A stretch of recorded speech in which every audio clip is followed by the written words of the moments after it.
What's good? This Made Media Magazine and this Prison Stories. And today's story is on SugeKnight, man. Before we get started, free the big homie SugeKnight. Yeah, this started, so this was a day after my birthday, the day after my 18th birthday. I ended up going to jail out there in Sacramento, Sac County. All right, so this how I went. You know, I started from how I ended up getting locked up, and I'll tell you how I met SugeKnight. So I was trapping out my mama house, you know, out of pocket. I was trapping out my mama house. An OG not came, you know, OG Dolphin nigga came hella late. You know, usually I tell him don't come after like 10, 11 o'clock. He came like 2 in the morning. You know what I'm saying? I came to my gate, told him, get the fuck up out of here. You already know, you know, get up out of here. He wanted to tweak out, you know, wanted to make a scene in front of my house, you know, in the middle of the night. You know, my neighbors, this Sacramento, so, you know, my neighbors is old folks and shit. So, you know, I came out the gate, you know, kept trying to tell him, get up out of here, get up out of here.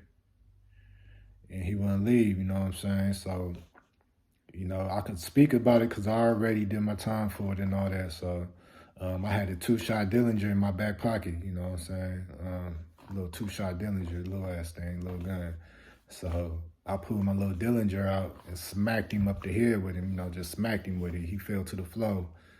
He was probably like older dude, probably like 60 or something, you know, he had a cane and shit. So, you know, when I smacked him with the Dillinger, I picked up his cane and hit him with the cane and, you know, kind of kicked him in his ass, like, get your bitch ass out of here. He ran up the street, you know what I'm saying? So after that, you know, my baby mama was in the house. You know, I got back in the bed, went back to sleep, you know, didn't think nothing of it, you know, just like a little weird ass Dolphin nigga, just made him get up out of here. So I only slept for a couple of hours. So this now it's like probably like 4, 5 in the morning. My door get kicked in. Motherfucking police kick in my door straight up there. No warning, no nothing. Just straight kicking the door. They kicking the door, drag me up out the bed, you know, drag my baby mama out the bed. You know, she was naked and shit. It's crazy. They had the cop show there. Yeah, I'm on the episode of Cops. They had the cop show there. So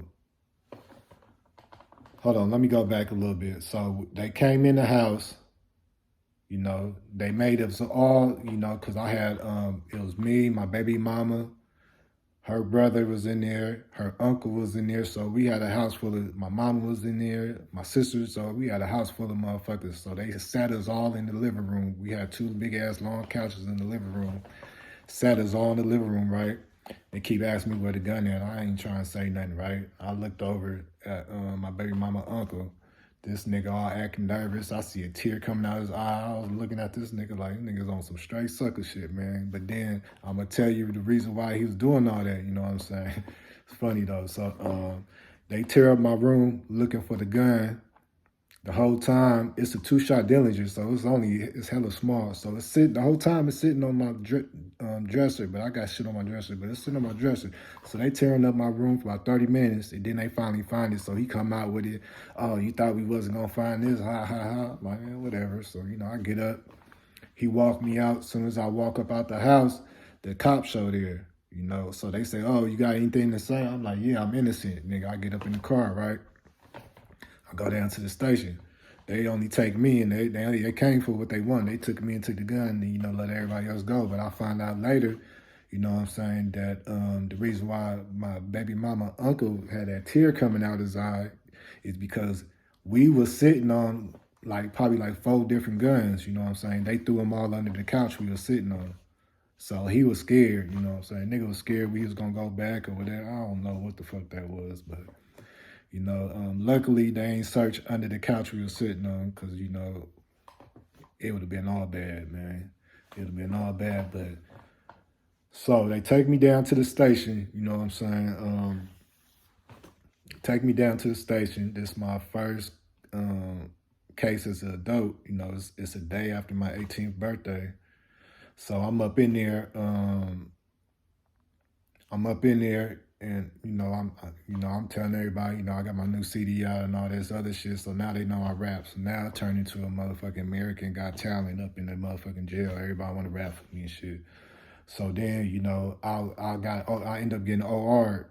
So I got OR'd. So the guard was telling me, SugeKnight in here. I'm like, man, get the fuck out of here. There ain't no SugeKnight in here, because I'm thinking the nigga out there somewhere in Vegas. Nigga, he called SugeKnight out his cell. He called SugeKnight out, Suge came down the steps, and this is my first time seeing SugeKnight in person. And I was like, God damn, like, nigga, back then when he was healthy and everything, nigga, that's a big ass nigga. I was like, whoa, you know what I'm saying? But anyway, he came down the steps. The nigga had a cigar in his mouth. Yes, nigga had cigars, smoking cigars up in there. Like he ran that motherfucker, nigga. He came down, we shook hands and shit. And I told him, yeah, man, I know you just signed the homie Mac Shine, because I know Mac Shine, shout out to the Mac Shine 100, man, out there in Vallejo, California, man. Shout out to Mac Shine, that's the homie. But Mac Shine used to be in my hood all the time in Fillmore. So I told him, yeah, man, you just signed Mac Shine. He was like, yeah. And nigga gave me his phone number and told me, call that number once I get out. You know what I'm saying? He was in there. That nigga still had years to go, but he told me call that number once I got out because he heard I did music. So I called the number when I got out. It was answer the phone. What was dude off their phone name? The Realest. It was the Realest. The Realest, the dude that be rapping and kind of sound like Tupac. The Realest answered the phone with the number I called. The Realest answered. He told me pull up out there in Rancho Cordova. SugeKnight got a house out on that. Back then he owned a house out there in Rancho Cordova. I went up to the house, kicked it with them. They on some super gang banging shit. I'm from the Bay Area. We don't gang bang, so I kind of hung out with them for probably like 3 days in a row. And after that I was like, I'm cool. Like, it's like, cause like, even though I don't gang bang, just me being with them, I'm affiliated, you know what I'm saying? And not like I'm scared of nothing, but like, nigga, I'm not no blood, you know what I'm saying? So I kind of felt like I just wanted to come in on some business shit, but I ain't want to, be part of the, the entourage and the, doing all the little extra shit. I was cool, so. By the time Suge ended up getting out, I done lost the number, lost contact and all that. But for them couple of days, man, shout out to the Realest, you know what I mean? Shout out to the Realest and all the rest of them, man. They showed me nothing but love. They treated me like family, you know what I'm saying? It just wasn't a good fit for me, at the time, you know what I'm saying? I'll probably be in the pen somewhere fucking with them niggas, some old crazy shit. But yeah, man, free SugeKnight, you know what I'm saying? That's my SugeKnight story.